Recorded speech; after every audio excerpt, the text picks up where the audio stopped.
This show is not intended for the politically correct or the close-minded. Enter at the risk of opening your eyes. You have been warned.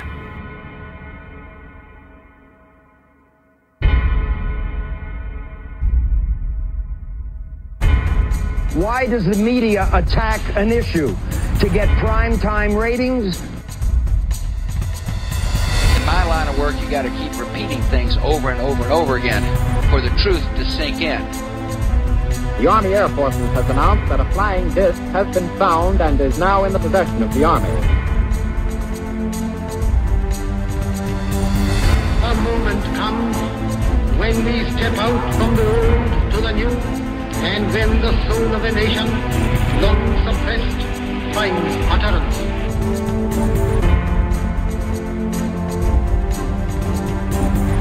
To kind of catapult the propaganda. You are listening to Open Eyes with your host, Ira Robinson. From the normal to the paranormal, from government cover-ups to the depths of our consciousness, we aim to explore all things. From the dawn of prehistory to current events, no topic is forbidden and nothing remains hidden. No more secrets. Open your eyes and open your mind to the fact that life as we know it is not as we have been taught.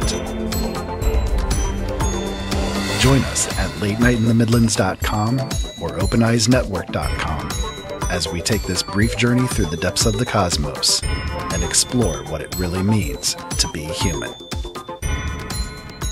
Many peoples have sacrificed their liberties, only to learn to their sorrow that deceit and mockery, poverty and tyranny are their reward.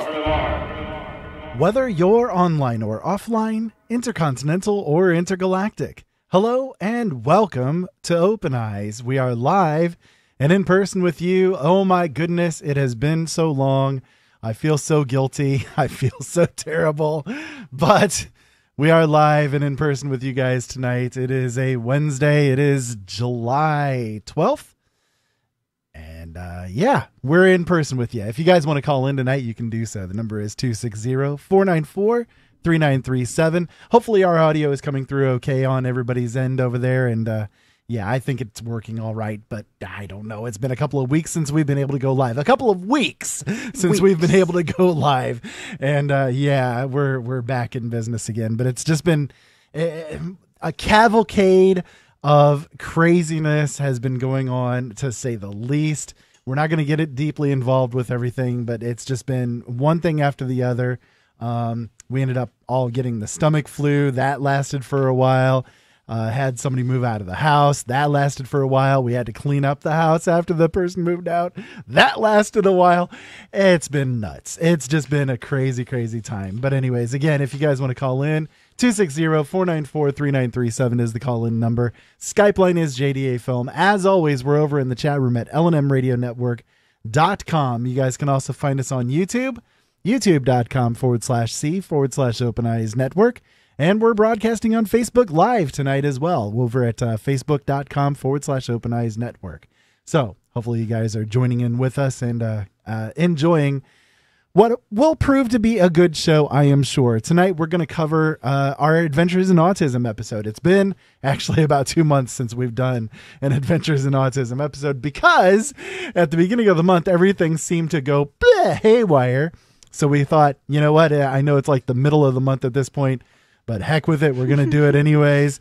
So yeah, tonight we're going to talk about some speech problems, behavior problems, things along those lines, and it should be a pretty interesting show, I think, for everybody. As you can hear from the giggles and little comments here and there, we have Jolene with us tonight. Hello, Jolene. Hello, hello. One of the big things that's occurred over here in the past couple of weeks is Jolene quit her job. She is free from the job that she was at for 9 years and has now moved on. And so she's currently seeking a place to call a new home, I guess you could say, away from home. And hopefully she'll find something that she loves to do here real soon. I'm not moving out. I'm just looking for a different job. Just a different job, yes. A home away from home. Seeking a home away from home. I don't want a home away from home. Indeed. Well, a place that you can be when you're away from home. Yes, I guess you could put it that way. Anyways, yeah. So, if you guys know anybody that would like to have her as an employee around the Fort Wayne area, toss us a message. That'd be awesome. Preferably New Haven area. And she loves to clean. She loves to do anything with animals. There you go. So if you're from Australia, I like the offer, but I can't really move that far away. It's a little bit of a commute. Just a little. But anyways, jet lag would be a pain. It would be indeed. It would be indeed. A little bit of news, I guess you could say, that we'll get into here. Over the past couple of weeks, there have been a couple of things that have occurred that are good news. Last week, my new book, Haunted: Finding an Explanation for the Unknown, came out. It's fully released. It's officially released. You guys can pick that up over there on my website, originalworlds.com, as well as all my other books that I've published. Those are all over there. It is also available worldwide right now through Amazon, through Barnes & Noble, through major booksellers everywhere. You guys can also pick it up at my publisher's website, neelyworldwidepublishing.com. And check it out. It's a really good book. I think that everybody out there is going to be really interested in reading it. If you have any interest in the paranormal at all, I think that you guys will really love how this book came out. I went into everything. I kind of took things from a historical perspective forward. So I started off talking about, what did the ancient Mesopotamians and Sumerians think about ghosts and spirits? How did they treat the spirit world? Even Bible quotes about ghosts. Yeah, exactly. How did the Egyptians react to the dead? And they had some really interesting rituals and things that they had as their belief systems when it came to anything regarding the paranormal. All the way up into modern times. What are some of the big places that people go to right now regarding the paranormal and just everything. My own personal experiences with stuff. There's stories that other people have told me, that they have gone through when it comes to the paranormal. So hopefully everybody out there will pick it up. It's cheap, it's a great book. I think that you guys could read it in a couple of days. But it's a really interesting book, full of facts, full of really cool references and information. Again, that's Haunted: Finding an Explanation for the Unknown. And I think that you guys would really enjoy that one. So it's now officially released. Originalworlds.com. That's my website for that. You guys can also find, of course, all my other books. I actually am in the middle of writing one right now, Penitence. It's a very interesting novel, I think, sort of incorporating everything from true love to obsession to abduction and abuse at the hands of Christians. I mean, demonic possession, you name it, basically. I'm kind of going into it with this one, but it's a really interesting book. And I'm about maybe 3/4 of the way through it right now. And I'm hoping I'll have it finished by the end of the month, especially now that the craziness around the house is sort of settled down and things have settled out a little bit. We can maybe get back into our normal pathways of doing things, But another thing that is a big change that we've had going on is I've changed my sleep schedule. To which I'm the most happiest about. Which Jolene is very happy about, yes.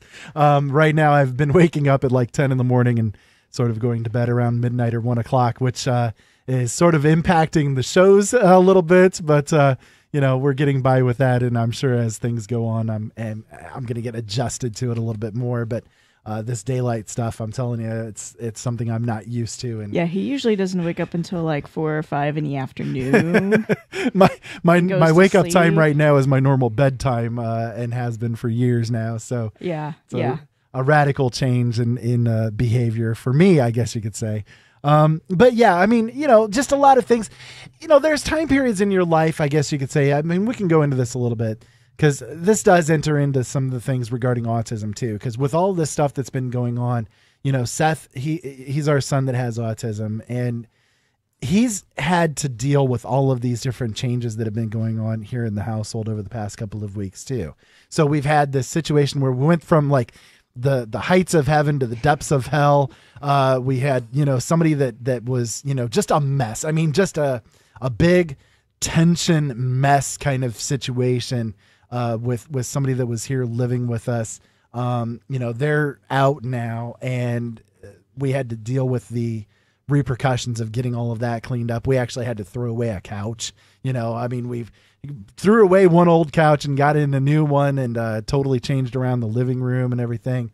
Had to go out and get carpet cleaners and, everything. I mean, it was just a horrific mess that we had to deal with.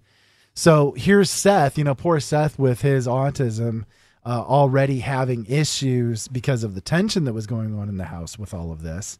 But then now toss in all of these radical changes up to and including Jolene quitting her job and trying to move into a different one, changes in the weather that have been going on. All of this stuff, has sort of been piling onto this poor kid. And, we've seen his own tensions increasing as all of this has been going on. So we've been trying to do what we can to sort of ease his burden with it all too. But that's not an easy situation, is it? No, definitely not. I know the fact that I think out of everything, the fact that I don't have a job bothers him the most because he's just so used to the fact that I have a job. So I think that's what bothers him the most. I would probably agree with that. I think that's probably along the lines of what really he's had the most trouble dealing with, because it's such a radical change again, because this is the job that you had is the only job that you've ever had, so he's never seen you transition from one job into another or anything like that. As far as he remembers, I've always had a job. Right. Exactly. And I have to say too, just to give people an idea of the pits of hell that we went through, just a slight idea. So we all had stomach flu, and it's coming out both ends. We have, there was 7 of us, but there was 5 of us, and there was basically 4 of us all sick at the same time. We have one bathroom. One bathroom. Yeah, that did not make things. It made things interesting. It was pretty horrible. It was, yeah. So that's just a gleam into the horribleness. Well, what? One of the things that we went through. And Seth got it first. Yeah, Seth got it first. One of the things that we went through with it. I mean, just to give you an idea of the crazy hell that we've been through. We ended up all basically getting the stomach flu basically at the same time. I mean, it was the week from hell. Yeah, it was like one person got it 2 days later, 1 or 2 people got it 2 days later, and both me and Ira, poor Seth, we were sick on Seth's birthday. Yes. We were miserably sick on Seth's birthday. Ira was napping on the couch on Seth's birthday. Seth's tripping out. Are you okay, Daddy? Are you okay? Especially because of what happened with it. So here's what ended up occurring. Jolene woke up at like 2:00 in the morning. She was throwing up like crazy. So I got sick first out of the 2 of us. She ended up getting hit with it first. And then she woke me up in the morning, and I said, I think I've got it too. I went in to go to the bathroom, and I'm sitting on the toilet, and it's going to get a little crass here for a minute, but I'm sitting on the toilet and, get the runs going on. And then as that's occurring, all of a sudden I feel this wave come over me. And the next thing I know, Jolene's voice is coming into my ear saying, Hun, wake up. Are you okay? Hun. And I hear this voice, male voice, kind of echoing, 911, what's your emergency? Yeah. Yeah, so what happened for me was he went into the bathroom, and I'm still waking up. I'm still in the bedroom, and the bedroom is like right across from where the bathroom is. So he's in there, and all of a sudden I heard a weird sound, and I could not for the life of me figure out what the sound was. And then all of a sudden I heard it sound like he was throwing up, and Ira doesn't throw up very much. No. So I was like, okay, I know he probably just got done, or maybe he's still doing, but I'm going to go in there and give him moral support. So glad I did that, because I went in there and he's face first on the floor, vomiting on the floor, and he's, if I didn't move him, if I didn't tilt him, he would have been, aspirating it. And oh my goodness, I mean, he was completely unconscious. He was just coughing, and so I ran to get the phone, and I'm calling 911 as he's coming to, and yeah, that was the start of Seth's birthday. Yeah, so literally that was the start of Seth's birthday, right? So literally I passed out while on the toilet throwing up, and my face went into the dryer. My glasses are scratched out. I mean, they're still, all scratched up. So I'm having more trouble seeing than I usually do. Yeah. And I cracked both my lips open and cut my cheek wide open. and there's blood everywhere. I mean, you know, I wake up to this blood pouring out of me and out of my mouth and everything. And then later I had to go to the bathroom again, and Jolene's like, no, I'm not letting you go in there alone. I don't care. I'm not dealing with this, you know? So, and it's a good thing that she did, because again, I started having the throw up thing, and I started to pass out again while I was had to throwing hold him up so he didn't just go head first into the wall. Yeah. So, you know, I mean, again, that's the craziness that we've been dealing with. That's sort of the start of where everything ended up occurring. It's just snowballed from there pretty much. On Seth's poor sweet 16th birthday. On his 16th birthday. So, you know, it's no wonder he's kind of, you know, had some issues trying to, I guess, get through all of this stuff. You know, it's the poor kid. You know, he's just been dealing with all kinds of stuff, the poor guy. So yeah, anyways, so that's sort of what we've been dealing with, and now you guys have an idea of why we haven't ended up being live over the past 2 weeks, because this started out 2 weeks ago. You know, I was due to go live on this particular day, you know, and I'm like, there's no way I'm going live at this point in time. No. So you napped the entire day on the couch, which doesn't happen. Napping doesn't happen. Nap does not happen to me. No, never. Never. You know, I'm sick when I nap. So but and then, you know, last week we had almost as much craziness, only it was you know, of a different nature. The person ended up moving out on your birthday. On your birthday, and so we spent your birthday and the 4th of July cleaning, moving somebody out, because we packed their crap for them and moved them out ourselves, and then had to spend basically the entire rest of the week cleaning the house because it was such a horrific condition that she had left it in, you know. And it's insane. I mean, the thing that drives me nuts is that, you know, the person that we're talking about, it's my eldest daughter, and unfortunately, you know, it really drives me crazy that she did this to us and didn't even thank us for, you know, helping or anything like that. She'd lived with us for over a year with her child, you know, and so we did everything we could to support this person through everything that they were going through, and didn't even get a thank you. Didn't, you know, I mean, it was just a serious lack of respect that was going on. And like I said, the condition that the house was left in was just crazy. I mean, we pulled out bagfuls of trash, you know, and had to go through with found needles and spoons on the floor. had to go through the house with a steam cleaner to try to bring the carpet back to a livable condition, because I mean, there was just crap stains everywhere. I mean, it's insane, you know, what you have to deal with sometimes, and the fact that it was, you know, a family member, especially your own child, that does this to you, you know, there's not really any sense in it, especially when, you know, the younger children, you know, the 13-year-old Crystal and 16-year-old Seth are the complete opposite of that. You know, I mean, we told Seth, you know, don't ever let your room get into this condition. And he's like, oh no, I'm a clean boy. No. Well, the whole time we were cleaning up the, packing for her, Seth came out and he just kept saying, oh, she's a hoarder. She's a hoarder. Yeah. It's like, well, at least we don't have to worry about you getting this way. Yeah. That's our biggest concern. So it's just, you know, I don't know if it's maybe a testament to the young these days or what. I don't know if it's something with that particular generation where this kind of stuff happens. I mean, you know? she's my same age practically. Yeah. So. And it's just, you would never be that way, you know, and I know, but I know other people that are in that same, you know, age category that are totally that way. And, that just don't, you know, just take things for granted. And yeah. And it's sad, but it is the way that it is, you know, and we had to pick up and deal with it. So, you know, again, we're sorry we haven't been live, but we've had a lot of things. Hopefully y'all understand what we've been through at this point in time. Someone moved, we were sick, and just lots of stuff. So what's been on your mind, Jolene, as far as things go? Oh, nothing too much. Just glad that we're finally getting into a a groove of normalcy of some sort in the household.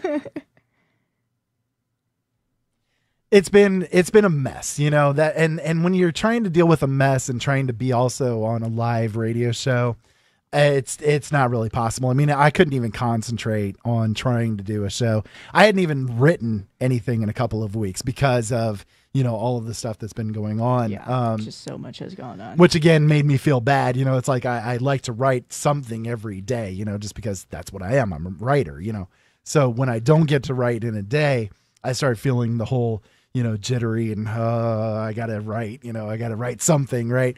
And with me not being able to do it for 2 weeks, it's like, this is really piling on to me here.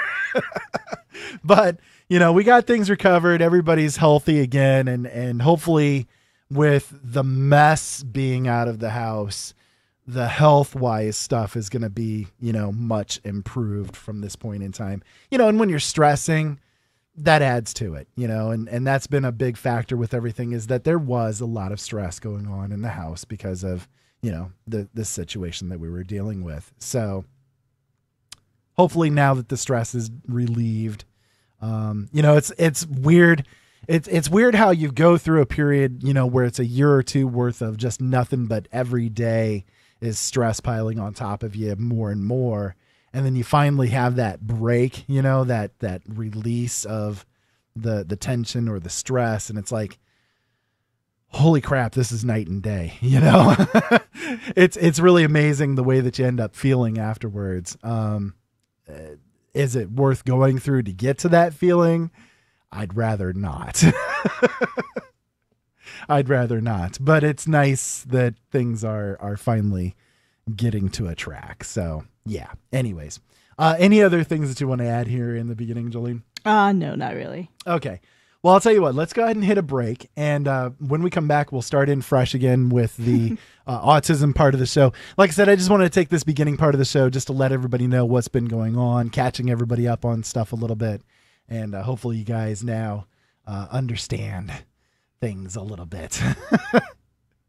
It's been a mess. It's been a mess. Anyways, if you guys want to call in tonight, you can do so. The number is 260-494-3937. Skype line is JDA Film. As always, we're over in the chat room at LNMRadioNetwork.com. Stick around, folks. We'll be back in just a few minutes. And yeah, let's get a little nuts, I guess, right?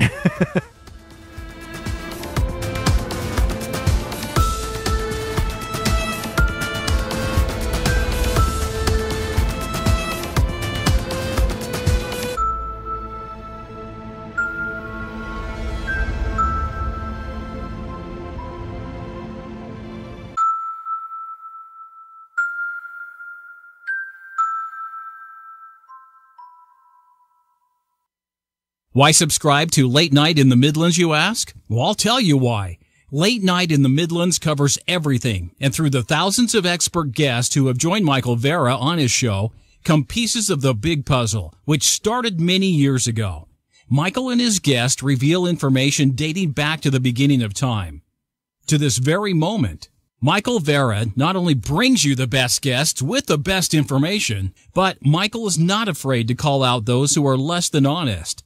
You see, in this day and age, we need a radio show we can count on and a radio host we can trust to expose the truth one show at a time. So become a late nighter and subscribe now. Talk radio like no other. Late Night in the Midlands, bringing the truth back to talk radio. There are days that the red pill is bitter in my stomach, but I can't get it back out. I think because I have to. I speak because I have no choice. I walk through this dark age we're in with open eyes.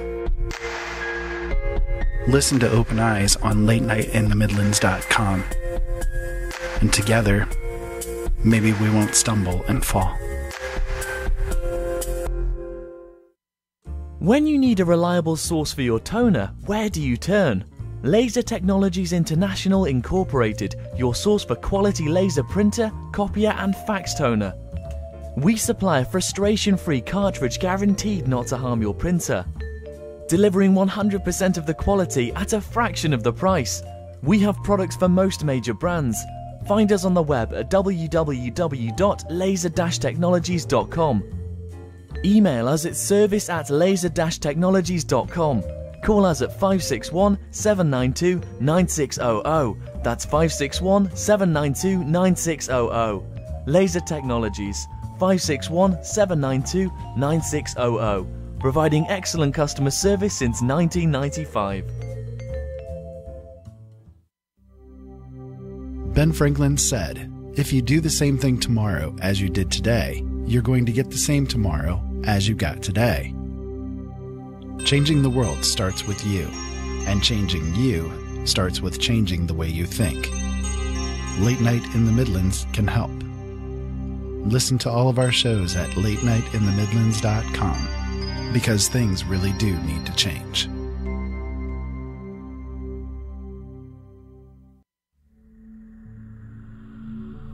Newly released into paperback and ebook format, Illusions and Dreams, The Ultimate Collection is an anthology of short stories and novellas from author Ira Robinson. Dark desires, tragic decisions, and amazing journeys. Shadows lurk out of the corner of your eye. Burning questions and bending realities force their way into your mind. All this and more will become part of your illusions and dreams. This is the ultimate collection of short stories by best-selling author Ira Robinson. In this book, you'll find new places, new faces, and be taken on a journey through amazing illusions and dreams. Find Illusions and Dreams, The Ultimate Collection, at every major bookseller including Amazon and Barnes & Noble, as well as his website, originalworlds.com. That's originalworlds.com.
Hello, everybody. Welcome back to Open Eyes. My name is Ira Robinson. We're here tonight with Jolene Robinson as well, and hopefully you guys enjoyed that little bit of music there. That was something I created during my time off, and I wrote quite a few different songs while while taking the time off, just because I had nothing to do, you know?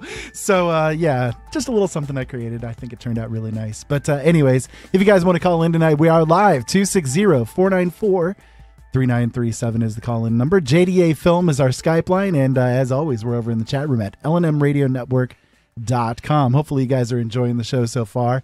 And we're going to switch gears on you now and get into the autism part of the show.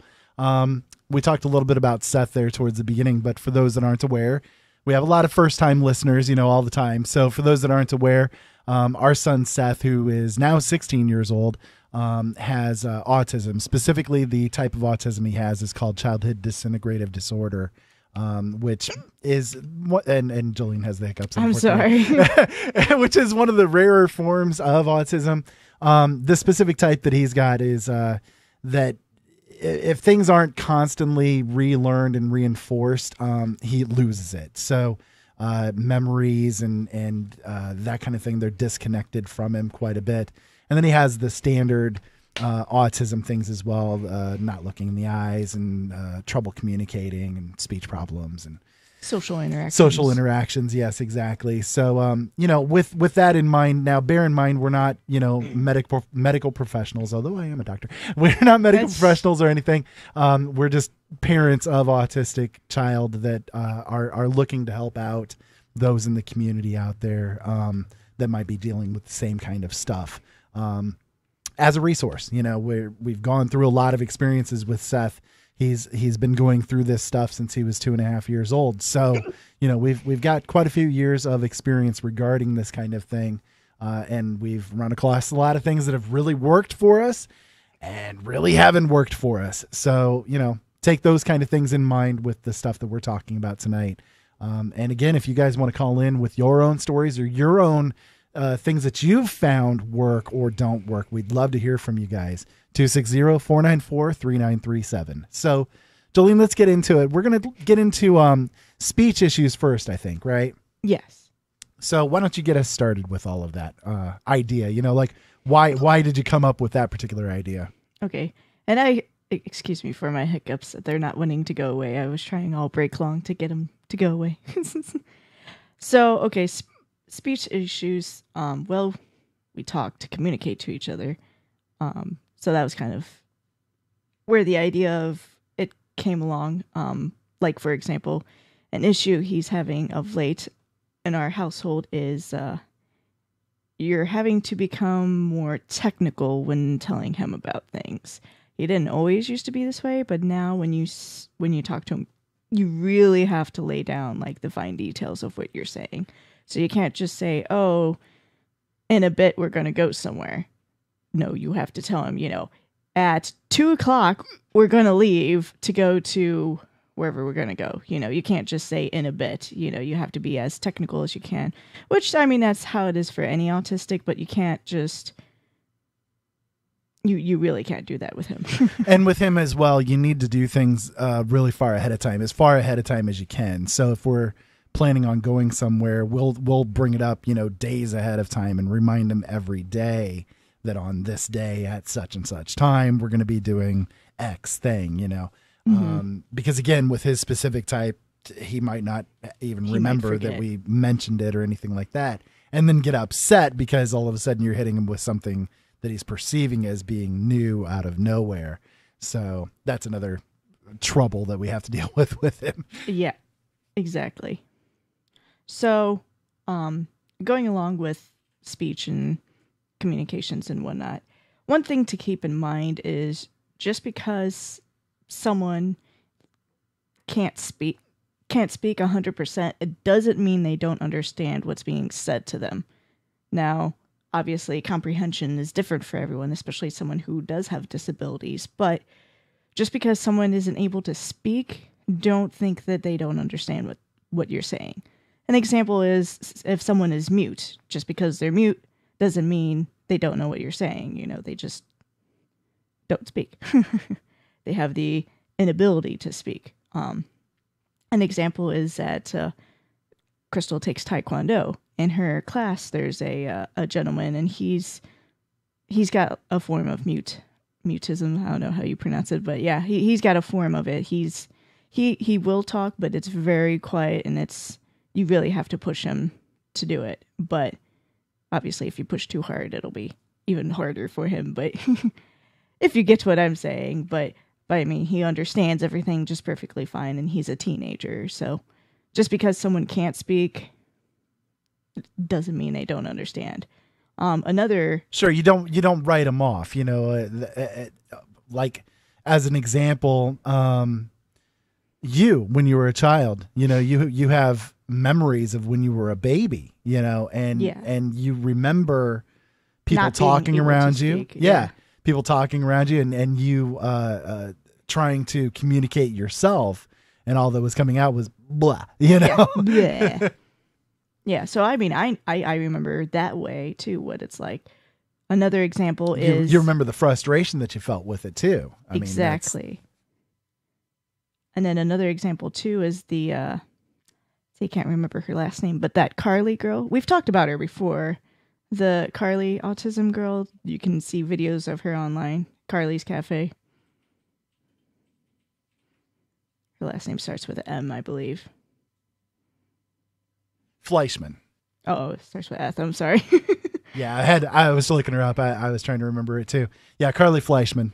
Yeah, there was a story about her when she was younger that came out where there's her and she's got a twin sister, and her father was taking care of her, and he had different therapists that would come, speech therapists, so on and so forth, come and help and work with her, and she was just unable to speak and nonverbal. They actually wrote her off. They wrote her off saying she's never going to be able to communicate in any way. You may as well give up on it, and her father never did. Yeah, her father is a great father. He did not give up. And at one point in time, they thought, well, let's try this. So they tried like a laptop, have her sit in front of a laptop and try and press keys. And I don't know how many sessions it took, but at one point in time, she's at the keyboard and she typed out the word hurt. I think it was the word hurt. And yeah, all on her own. I mean, here she was, I don't know, probably 8, I think she was. Maybe a little older than that, maybe 10. And after she wrote that, she stood up and they're trying to get her to come back, and she went behind the couch and she ended up throwing up. So not only did she know how to spell the word hurt, but she knew what it is, what the word meant. She could associate it with the feeling. Yeah. Yeah. So quickly they found out, oh my goodness, she does know how to speak. She just can't speak verbally. Like, she's not, like, they thought she was completely uncommunicative. Yeah, like didn't even her comprehension level was 0. They thought she couldn't comprehend what was going on around her. So then, I remember in the little interview, the dad was like, we always talked bad about her in front of her because we didn't think she understood. She didn't make any, any cues that she understood what we were saying. And through this, they understood she knows words. She knows how to, she knows basic English. She knows how to talk through typing.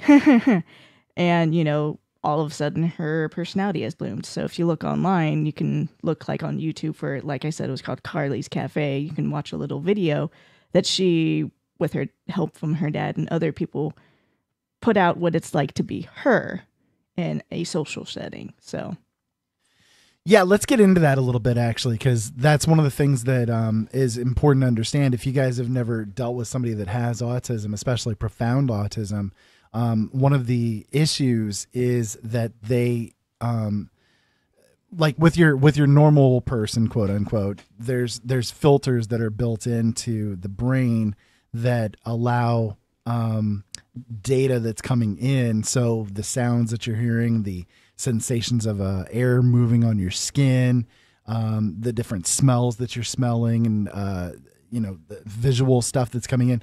All of these things are constantly coming into the brain, but the brain discards everything that it doesn't think are important for that moment in time. I guess important to your survival, I guess you could say, is a good way to put it.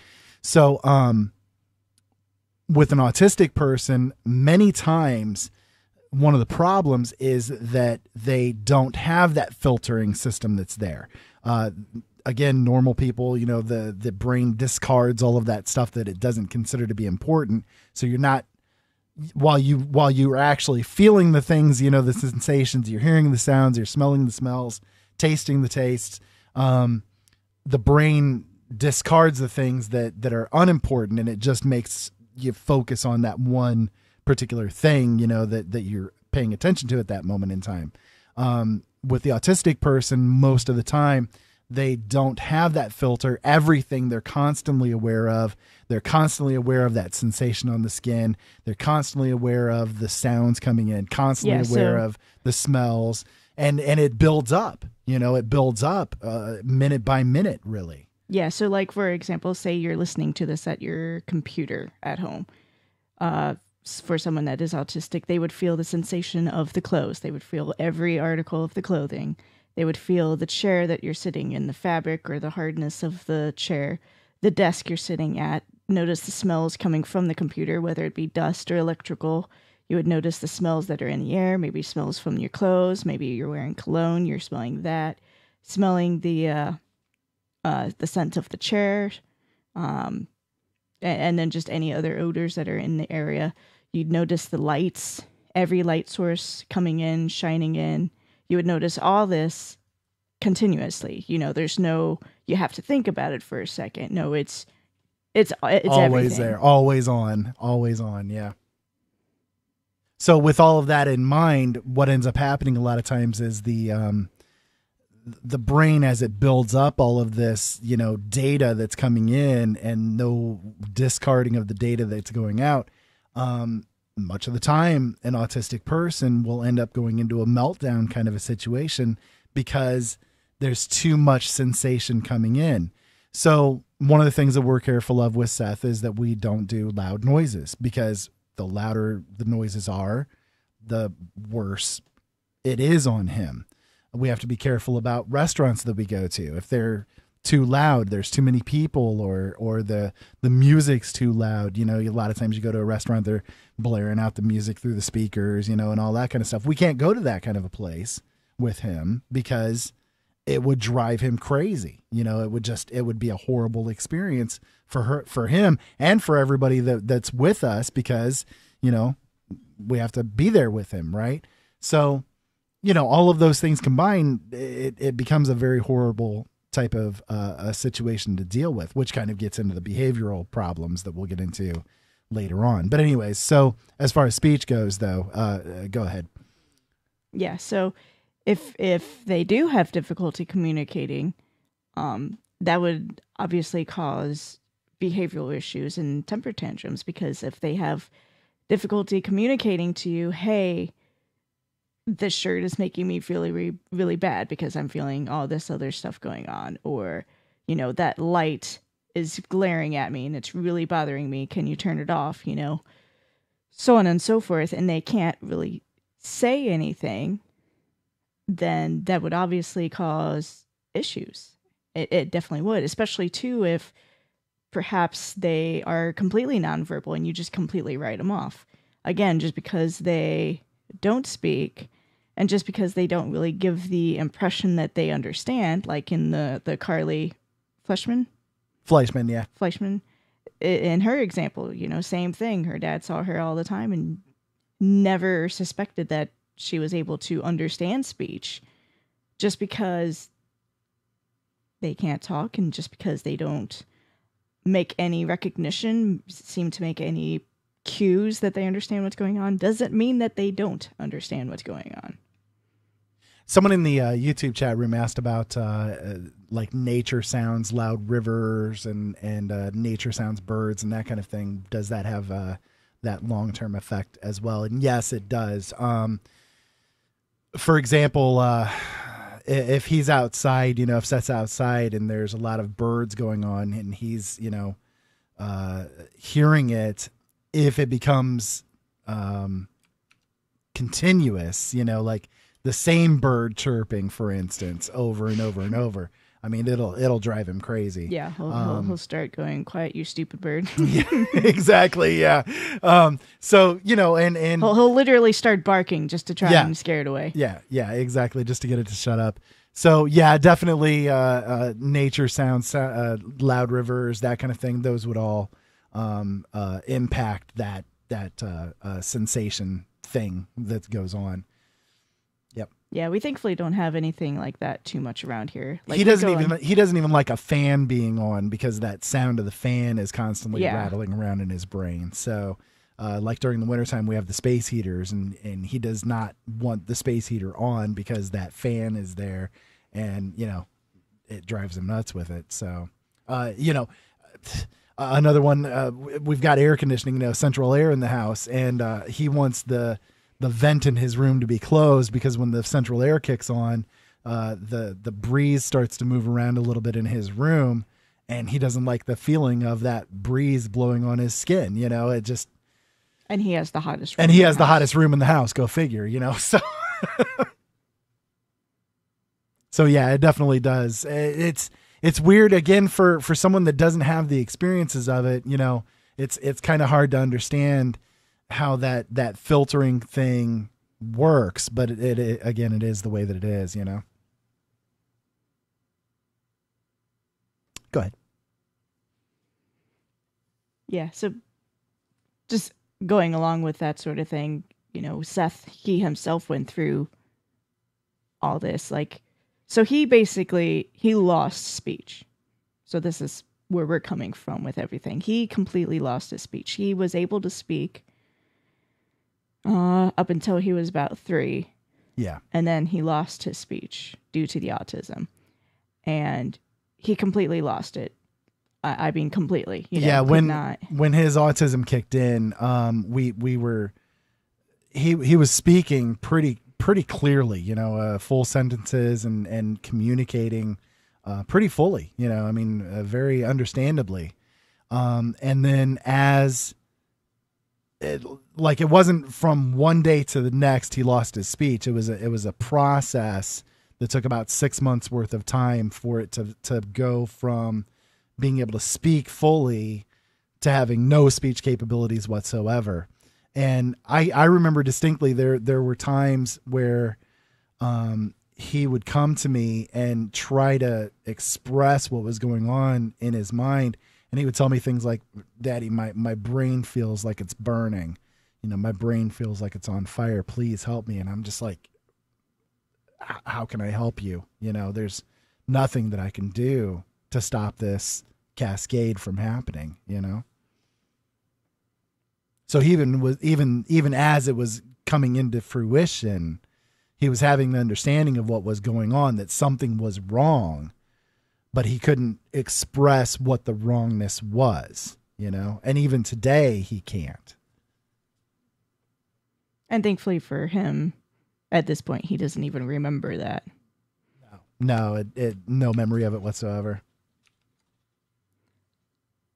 It's a sad situation, but... Okay, yeah, I guess we should probably go ahead and hit this. Someone in the YouTube chat said, "I believe the vaccines are 100% what happened." Well, that's what happened with Seth. It's what happened with Seth in particular, yeah. And we've been told by 3 different doctors that it was directly attributed to the MMR vaccine that he received. And, it's not that case with everybody, but it definitely was with us. And we're not saying it's 100% the vaccines. We're saying it's a culmination of things. It's both the vaccine as well as after the vaccine, he got extremely sick and was given... Because of the vaccine, he got extremely sick. Yeah, because of the vaccine, he got extremely sick, and then he was given... It was Tylenol, right? Tylenol. We had to... He had a high fever. We ended up having to take him to the emergency room because of the vaccine, basically, was... it was right after receiving it that... You know how it is. Sometimes kids, they get the sickness, when you give them the vaccination. So he ended up getting sick, ended up getting a high fever. So we took him to the emergency room. And while we were there, they had us pin him down and they gave him a big syringe full of Tylenol. He ended up aspirating it and gagged and choked and all that kind of stuff. And he swallowed some of it. We got him recovered from that.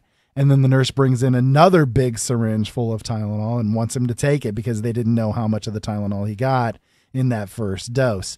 So he received basically a double dose of the Tylenol, right on top of the right on top of the vaccine, with the immune system being completely down. And a big cascade worth of stuff ended up happening, but it was the vaccination that started that cascade.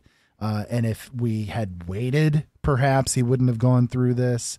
If we had not given it at all, perhaps he wouldn't have gone through this. But for me, the perspective that I have on the vaccinations is they are not necessarily the bullet, but they are the trigger for the bullet that's already loaded in the body of the child. And when it's given to them, it's sort of like playing Russian roulette. Sometimes that bullet's going to fire and sometimes it doesn't. But the body, it's got all these different toxicities that have been built up over time. The food that you're eating, the environment that you're exposed to, all of these things are there in the body and changing your immune system, and changing the way that your body is functioning. So then you toss in the vaccination, and it could be like the certain time that it's done. There's a lot of evidence to show that the vaccinations are okay if they're given later in time. I think that a lot of it has to do with the fact that they give so many in such a short period of time, that it overwhelms everything, and it just, cascades from there. We need to do another show on vaccines, though, yes, regarding this topic, because it really is a big topic, and there's so many things that go into the interactions of the different ingredients in the vaccinations with the brain chemistry of this growing child, But yeah, to cut it short, yes, we do have evidence that it was the vaccination that caused this particular case of autism with Seth. So, we just have to go from there with it. What can we do? You can go to the vaccination court, which is a kangaroo court to say the least, and try to prove it. But, it costs a lot of money to go through that kind of stuff. And finding a pro bono kind of lawyer that's willing to go through the escapade of that particular disaster is difficult at best. And you're even in the best of cases, you're likely to find failure going to that kind of a situation. So it's just not something that we've ever bothered with, Exactly. A little bit too much trial, too much trouble, for not much in return, So that's kind of a overview on Seth. And, yeah. And the explanation of why we say he lost speech at or got autism at the age of 3 as opposed to beforehand or anything to that effect. So yeah, so he had speech up until then, and then he completely lost it. And it wasn't until he was,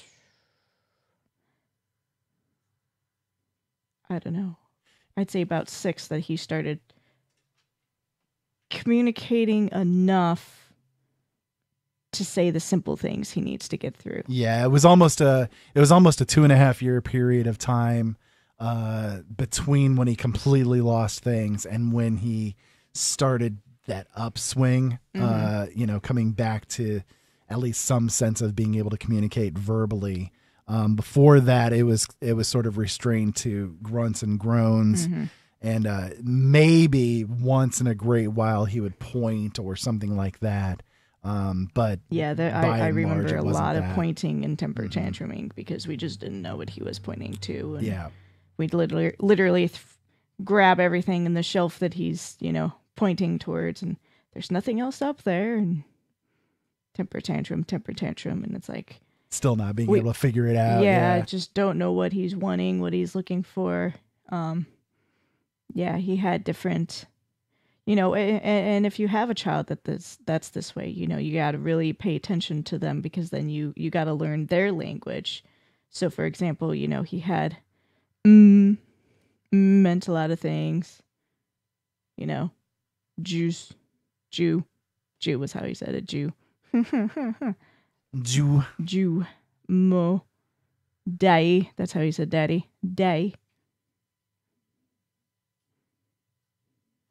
Very, very simplistic type of things. It was sort of, even today at 16 years old, he mentally is comparable to about maybe 10, maybe, and in certain things less. You know. Yeah, it depends. It's like it depends on which subject we're discussing. But. Yeah. In some ways, it's less. In some ways, he's kind of close to his age. Yeah, although that's more of his interests. His interests are closer to his age. Yeah, exactly. But his capabilities and comprehension of his age is definitely not there.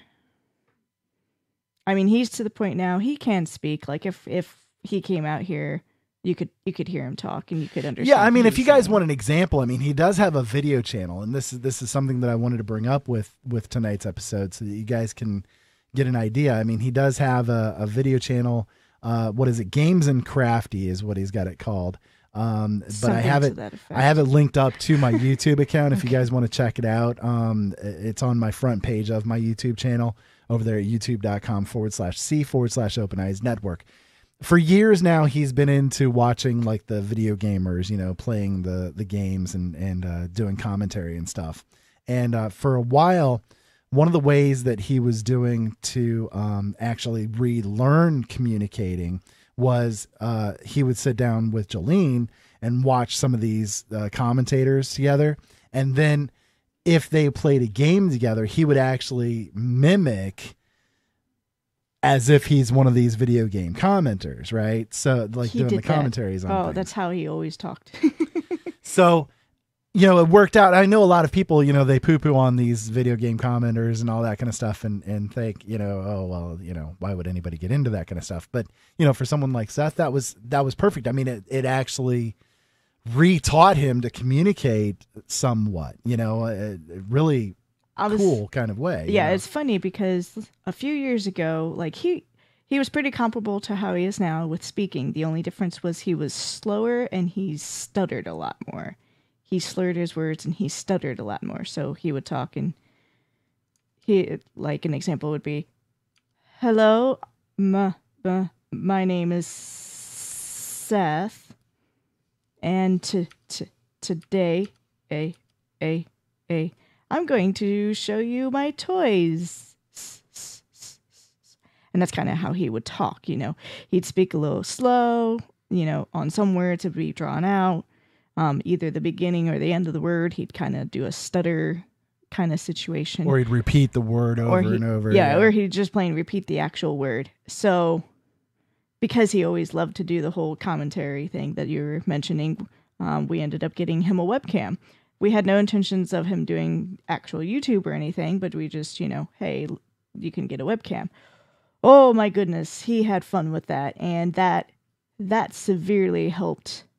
Severely, I don't know if that's the best word, but that definitely dramatically, helped his speech, because he constantly would be in his room and he would play a game and pretend he's doing it to a live audience, and so that gave him the practice to speak clearer and not have that stutter. So, I mean, you do what you do for your kids, and that really helped him. I mean, that really does. And again, people poo-poo on the idea of kids playing video games. This has helped out Seth in so many ways. Oh, yeah. I can't say enough how much video games have helped him. Yeah. And people poo-poo again on the idea of the video game commenters, and why would people watch that and blah, blah, blah. He does, and it's helped him to talk better. So yeah, exactly. It helped him in so many different kind of ways. So we supported him fully to watch and interact with them. And, of course, I looked into the people first. Yeah. We didn't let him do the ones that were all, violent and vulgar and no PewDiePie or anything like that. But, there's a lot of clean ones that are out there on YouTube and stuff. So, there's a lot of them that kids themselves, for instance, that are doing it. And so now, he's gotten to the point where he enjoys doing this kind of thing a lot. And so we've encouraged him, hey, start a channel and do this yourself. So this is sort of his own method of doing speech therapy for himself, because he does the videos, and then he watches the videos again to hear himself and to see what he was saying and to kind of laugh at himself and all of that kind of stuff, you see. So it helped in a really big way to do this kind of stuff. Parents, you got to do what you got to do for your kids, you know, and if it's something that you don't care for yourself, but you think that your kid can benefit from, let them, you know, let them do it. It's not something that we're into, but he's into it, so why not? Well, here we are. We're doing similar to it, but. And then another example too is if you don't want to go onto YouTube, you can go to our website, openeyesnetwork.com/Seth. I have a page set up for Seth. I know we don't really talk about it much, but there's a page. Like I said, it's openeyesnetwork.com/Seth, SETH. If you go there, you'll see it's a very small little bio about him. You get to see little pictures of him when he was younger. And then if you scroll down the page, it's either 3 or 4 videos. I think it's 3. 3 videos of Seth and Crystal, different ages, and you can get an idea of how his speech has developed over the years. So, for example, the first one, I think he's 6 and Crystal's 3, and you can see that speech-wise, his sister surpasses him. She talks clearer. She has better grammar than he does, so on and so forth. And you can just get an idea. Plus he's little, he's cute. And then there's like another video where we just moved into our new house, and I let him use the camera and go around the house and introducing it. So you actually get to be inside his head, so to speak, and actually see how he is on his own, you know, going around, you know, hey, this is our, he shows off the thermostat. Hey, this is the bathroom, and yeah, so on and so forth. So it's a good comparison, you know. I think it really works well to show over the years how he's changed and the amount of work that we've done with him. You know, funnily enough, you mentioned Crystal, and I got to toss in here, having Crystal around with Seth having all of this going on has been such a benefit, because with Crystal, you know, she's not too far removed from him age-wise. She's, you know, 3 years younger than him. So when we were going through the relearning speech with him, you know, as he was relearning how to talk and everything, way back in the day, Crystal was also learning how to speak, and, you know, going through all of that herself. And it got to the point where she was able to understand what he was saying better than we were understanding. So we would actually use her to translate what he was trying to get across to us. And it worked out really well, you know? I can't tell you how often again, especially around the time when he was 6 and she was 3, how often he'd say something and we'd go, Crystal, what did he say? And she's just kind of giving us a look like, you don't know what he said?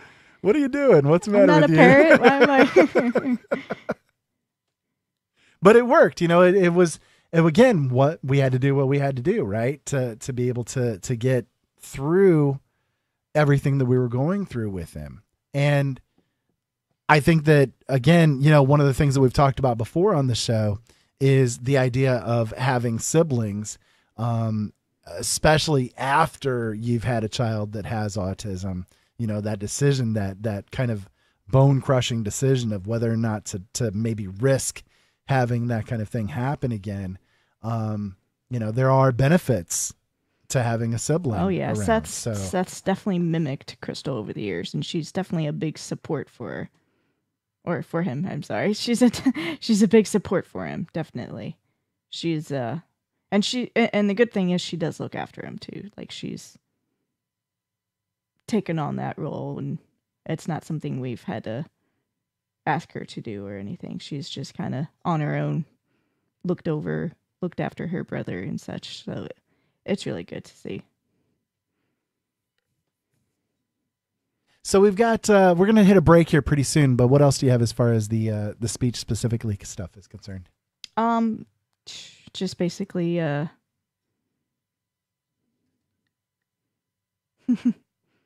just because they can't speak very well. I know I've said this a dozen times now, but just because they can't speak very well does not mean they can't understand to a greater capacity than what they can say. I think people would be really surprised to find out like how much their child that has this situation going on really does understand. Again, you know, I reference you when you were younger and a baby, you know, even a baby, people think don't understand what you're saying or can't understand what you're saying or whatever, you know, and it's like, no, they do, you know, they absolutely do. You remember learning how to walk, and your grandma, you didn't like her holding you up because you were saying her fingernails were cutting into you and you didn't like that. Yeah, her rings, that's what it was. Her rings were digging into my ribs. They hurt so badly. And her fingernails too, but the rings especially, because they were gaudy.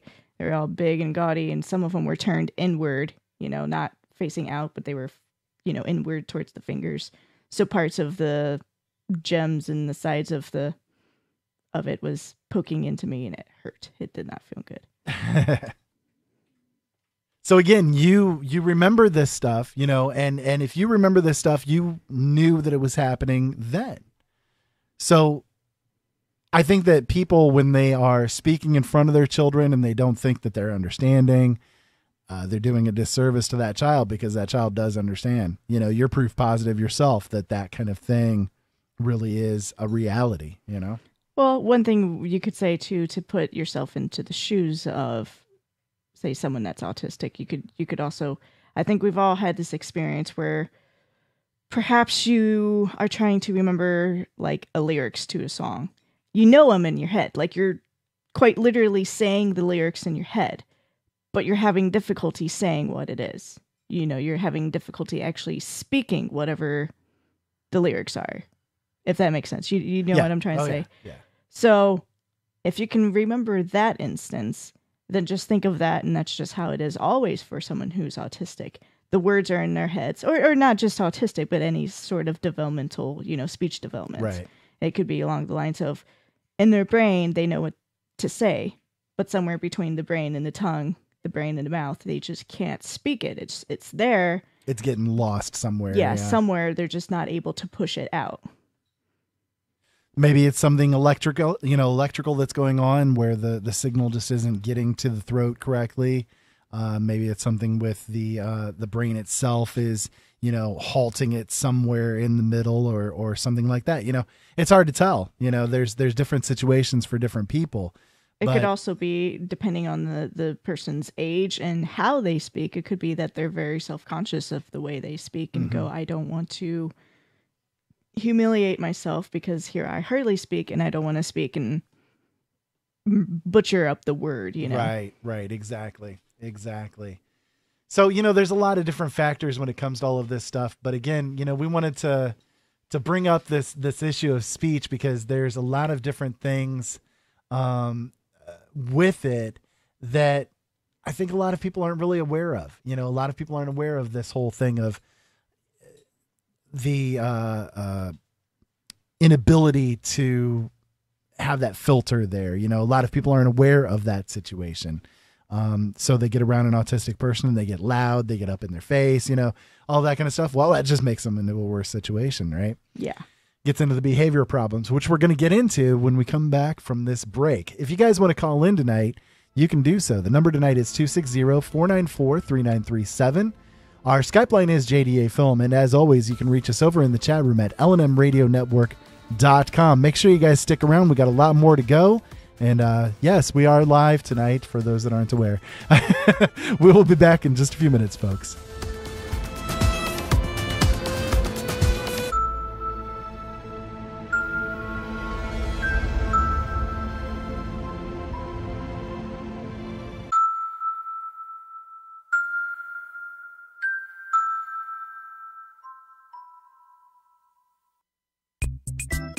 If you find yourself angry over the wealth gap and the way the financial system and banks are set up, or you find yourself looking for non-genetically modified foods because you refuse to consent to being a science experiment to Big Bio and Big Chem, Or perhaps you have abandoned your trust in government and religion altogether. Then you might be an RDS, a radical danger to society, otherwise known as a terrorist. Other possible terrorist activities include, but are not limited to, taking pictures, coughing, sneezing, wheezing, smiling, not bathing, listening to the secret teachings, asking questions to authorities, distrust in authority, owning a gun, reading history books, reading non-Keynesian economic books, listening to Late Night in the Midlands, turning off your television, going outside, water purification, having goosebumps, laughing, wearing jeans, purchasing ammunition, purchasing medical supplies, listening to Open Eyes Radio, purchasing bulk food, noticing geoengineering trails, refusing to pay back your student loans, informing others, breathing, listening to the Red Pill reality show, blinking, thinking, farting, choking, and sleeping. Other forms of terrorism include disassociation with all political parties, protesting, freely speaking your mind, freely expressing your opinions, and in some cases that are extremely severe, paying with cash, being concerned about food, water, vaccines, and believing that the medical industry and military run tests on unsuspecting citizens regardless of the evidence to prove its existence. If you don't want to be an RDS, a radical danger to society, then turn on your television, get a credit card, buy the 13th season of Honey Boo Boo on Blu-ray, get fast food for dinner, and stop purifying your water and looking for clean food, or you may be diagnosed with orthorexia nervosa too. For more ways to become an RDS, a radical danger to society, simply tune into the LNM Radio Network, now 24 hours a day.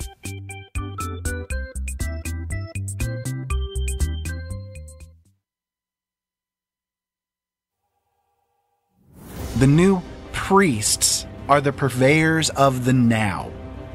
The if you don't get this right now, you're doomed mindset that is surrounding us was created by these men in black, these dark masters, these puppet masters that control the strings.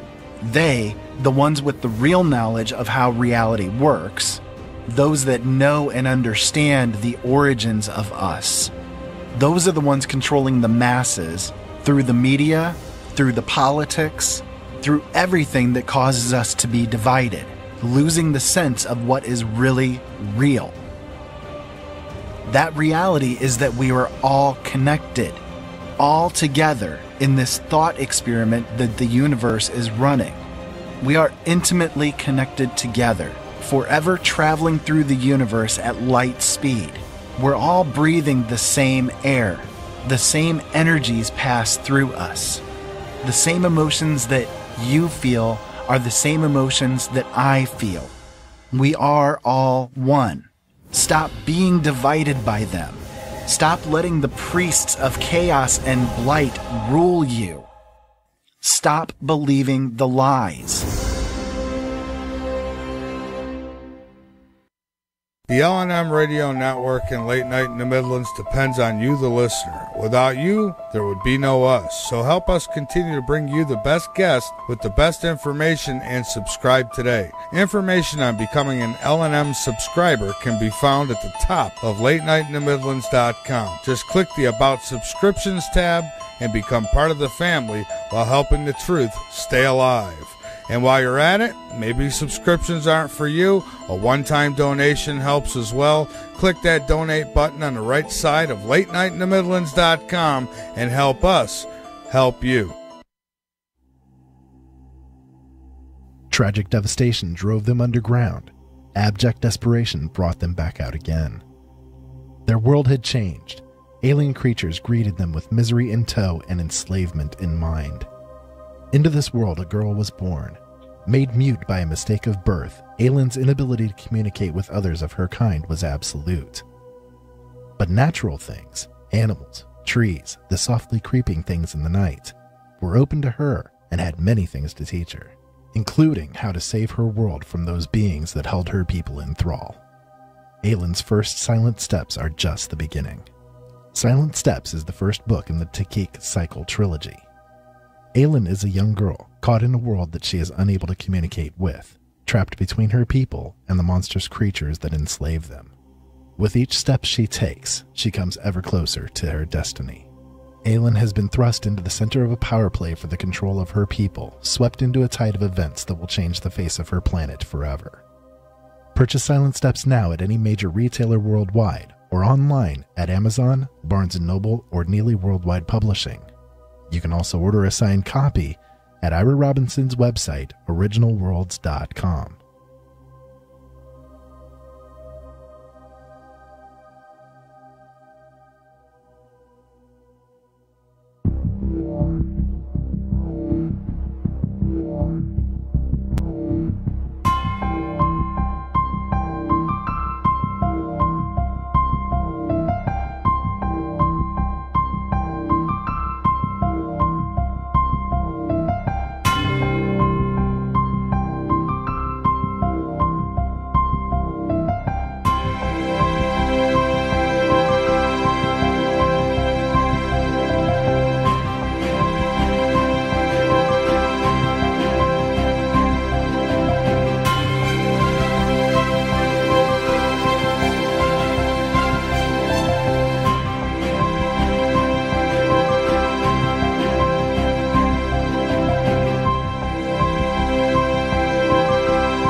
Hello, everybody. Welcome back to Open Eyes. My name is Ira Robinson. We're here tonight with Jolene Robinson as well, and we're talking about autism. We're talking about behavioral problems and speech problems in regards to autism and all that kind of stuff. And that was another song that I created, by the way, if you guys are interested in that one. That one's called The Christening, and I like it. It's really pretty. It's really cool. But anyways, somebody was asking earlier how I made it. I do it in FL Studio 12, a little bit of Audition to add in some final effects and that kind of thing, and a little bit of the Music Maker Premium to do some of the basics. But you know, it's fun to do, and hey, YouTube can't ding me for having copyright material. So why? Because I made it. Anyways, it's my music. It's my music. You know, I'm thinking about putting it on YouTube actually for people to do like as a non-copyright, non-royalty kind of music to use on their videos or shows or whatever. And yeah, you know, if you guys are interested in that, shoot me a message. I think I can do that. But anyways, got tons of them. Before we hit the break there, we were talking about some of the speech issues, and I know that you had a few things left to speak about with the speech issues. And like to go ahead and let you get started on it again here. So to continue on with the speech issues, one thing I wanted us to touch on is if, like in our case, Seth, you know, he was unable to speak, what are other things you can do to have them communicate without without verbally speaking? So one example is sign language. This didn't work too well with Seth, but the reason why it didn't work very well with Seth is because, especially towards the beginning of things and up until even just a couple of years ago, he had a lot of issues trying to deal with like the fine motor skills. Exactly, so doing things with his fingers and stuff, it was very difficult for him to do. So for with his specifically, that was the problem that we had, but it works for others, I think. So. Yeah, I was going to say, so for someone that's autistic and maybe even Down syndrome, I don't think it would work very well with, but any other part would be a great direction to go. Yeah, at least for the basics. Now, Seth does slightly use like his own version of sign language. Yeah. He makes up his own. But which he does with words too. We can get into that one here in a moment too. Yeah. But yeah, go ahead. So there's that. Another example is writing. So like as we mentioned earlier, the Carly Fleischman, she communicates by typing. So if sign language isn't there, but typing or writing is an option, then there you go. It takes a little bit, you know, just like sign language would, but it'll take a little bit to get the point across. But hey, any way of speaking is better than none. So sure, exactly. And like with Seth, the words thing, I don't know how many other autistic kids do this.